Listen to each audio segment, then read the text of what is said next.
happening, gang? It's your boy Retro back again with another reaction video. Yeah. Today we got another huge update. You guys can probably already tell that it is going down. Just by that title alone, you guys are definitely gonna want to check this one out. So we got that corrupt New York Attorney General Letitia James found herself wrapped up in another scandal after she was exposed for covering up yet even more corruption in this one, guys. And I'm excited to get into it. So we're not straight into it. All I ask that you guys please hit that like button, hit that subscribe button. And without further ado, let's hop straight into it, folks. Check this one out. Stunning allegations against Attorney General Tish James of New York that when a top aide was accused of sexual harassment, she kept quiet. Some say that she's handling it far differently than her aggressive investigation of former Governor Andrew Cuomo. CBS 2 political reporter Marcia Kramer here in studio with more on this story.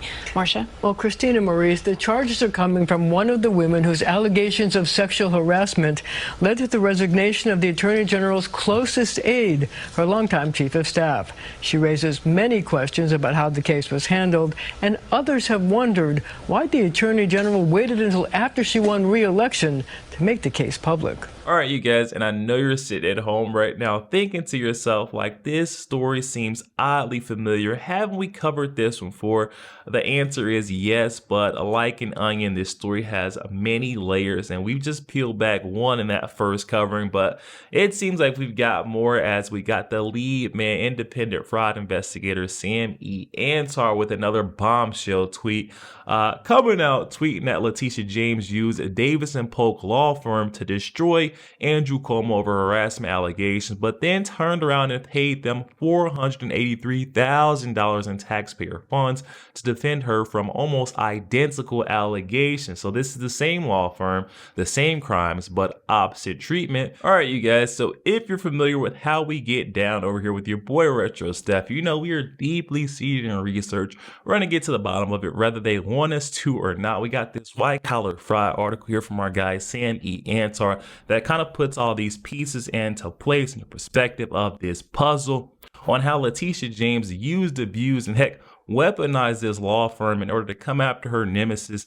Andrew Cuomo, and take him down, all while using this law firm to defend herself from the same exact crime. So let's check it out. We got a chronological timeline here, which is actually quite neat. This starts all the way back in 2013 with that figure, her right-hand man, Ibrahim Khan. You're going to remember this name.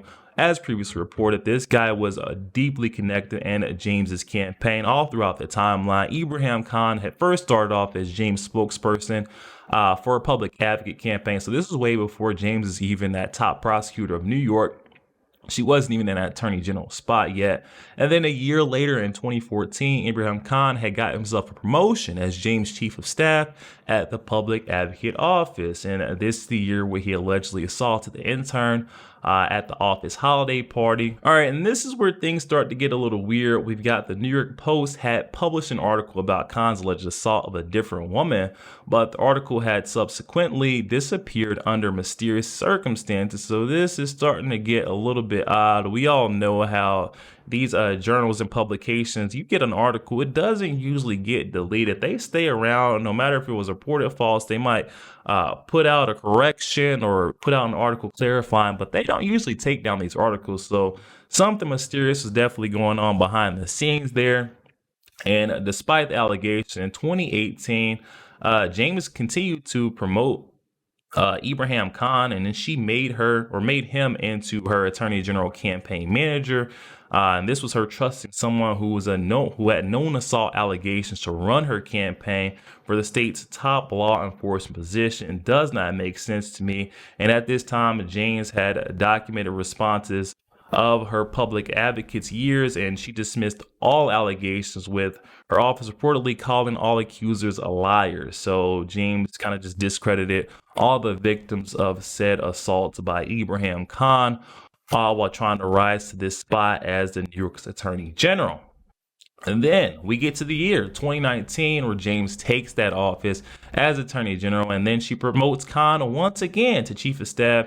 Despite all the allegations reported to her office, James still kept this guy in the loop, her right-hand man. And then later on that year, James faced even more similar allegations of misconduct and cover-ups in her new attorney general's office, establishing a continued pattern of protecting allies while publicly condemning such conduct. Wow. And then if we fast forward to March 17th of 2021, this is where Letitia James starts her witch hunt and weaponizes this law firm. She actually hires Davis & Polk March 17, 2021, gets a contract for $250,000 for Cuomo's impeachment investigation. This is around the same period James' office began its investigation into Cuomo and his misconduct. Then just a couple months later, we got July 5th, 2021. So that same year, Khan was listed as an investigator on an official NYPD misconduct report. Ironically, he's investigating police officers for misconduct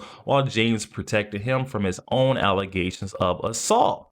All right, so this is really painting a picture for us. Then a couple months later, August 3rd, 2021, later that year, James released a devastating report of Cuomo's harassment of multiple women, establishing the principle that powerful officials who cover up harassment must be held accountable. So rules for thee, but not for me is what we're seeing right now.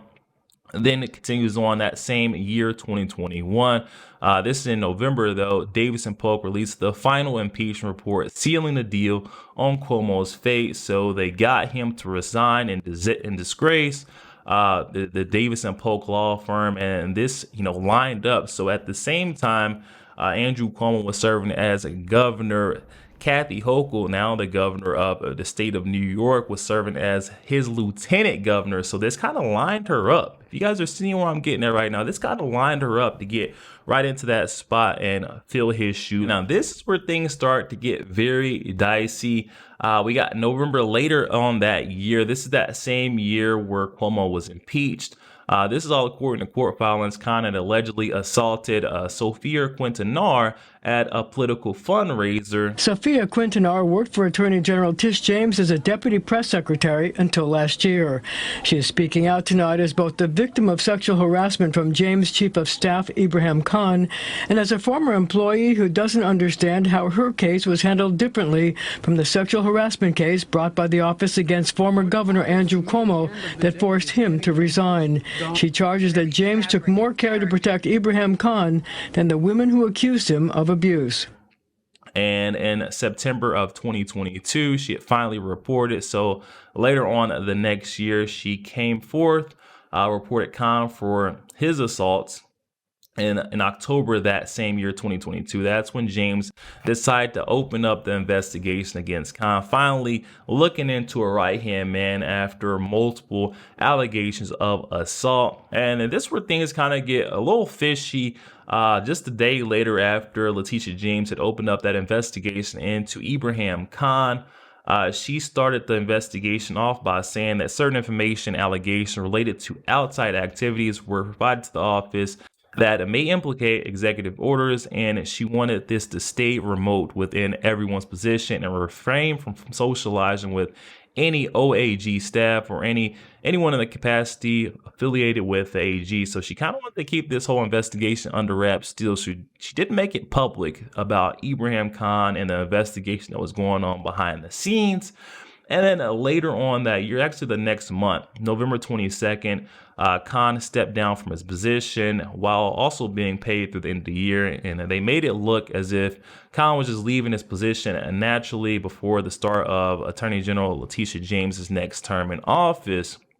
And Khan defended himself by saying he was slated to leave by December 31st, and the investigation found no official workplace misconduct. All right, you guys, and this is the best part within the timeline. Everything starts to make sense. All the dots are being connected between Letitia James, the Davis & Polk law firm, Kathy Hochul, William Hochul, her husband, and then the downfall of Andrew Cuomo. Check this out. So just that next year, early that next year, February 1st of 2023, this is that following year after Letitia James' investigation into a right-hand man, Ibrahim Khan, alongside his which actually led to his resignation. Later on that year, we got February 1st, 2023. There was a contract created between the AG's office and Davis Polk, Of course, this is the same firm that helped James weaponize harassment allegations against Andrew Cuomo. March 24th, 2023. Just a month later, Davis Polk appears as James' counsel. So now they're using their expertise in harassment investigations to defend the very conduct that they had once condemned against Andrew Cuomo. So this is where the picture's starting to be painted. Okay, so they were sent to destroy Andrew Cuomo at first so that Kathy Hochul could slide into that spot. And now they're coming and defending James against the same exact crimes, trying to protect, shield her, and she's paying them to do it. All right, so check this out, guys. Just that next year, after they were hired to defend old Letitia James and her corruption, the crimes that she had covered up, they brought on William Hochul Jr. Like, hold on, wait, that last name sounds pretty familiar. William Hochul Jr. This is the governor, Kathy Hochul's husband, joins Davis Polk. He is now being paid almost $1 million a year. And this is when the money starts flowing in. Letitia James approving contracts. And we have to note, this is no regular contract that we're talking about here. This is an old contract, an expired contract that actually sat with no movement, no money being paid to it for over a year. But yet, as soon as William Hochul Jr. joins the firm, we see there's money starting to be approved from Letitia James' Attorney General's office. Okay, so now we're getting the loop. We've got the loop of how this all connects. I mean, Letitia James, it was a little bit of a convoluted story. I am sorry about that. There was a lot of dates to follow behind, but we can see Letitia James, when you're putting these pieces together, the puzzle, you're seeing that Letitia James, Kathy Hochul conspired against Andrew Cuomo. Kathy was serving as his lieutenant governor spot, and she knew there was only one spot stopping her from that governor spot, which she's now serving in. And we're seeing while Letitia James is getting these, kickbacks or these back scratches from Governor Kathy Hochul, where she's saying she's going to put aside or set aside a $10 million defense fund of taxpayer dollars in order to defend Letitia James against any cases or lawsuits that come about while she's serving that AG spot from Donald Trump. We're seeing why this is happening. At first, it just didn't make any sense to me. While Letitia James and Kathy Hochul were so, tight knit, they were connected together. But we can see that they've been conspiring together for quite some time now. I'm gonna leave it up to you guys, though. There was a lot going on in this story. It was actually pretty fun to check this one out. I feel like we did some digging, or Sammy Antar definitely did some digging to get to the bottom of this. But hop in that comment section, guys. Comments are open. I'm excited to hear what you guys are thinking on this one. This is a nutty story. Also, make sure you guys please hit that like button, hit that subscribe button. If you enjoy more content like this, catch you guys on the next week.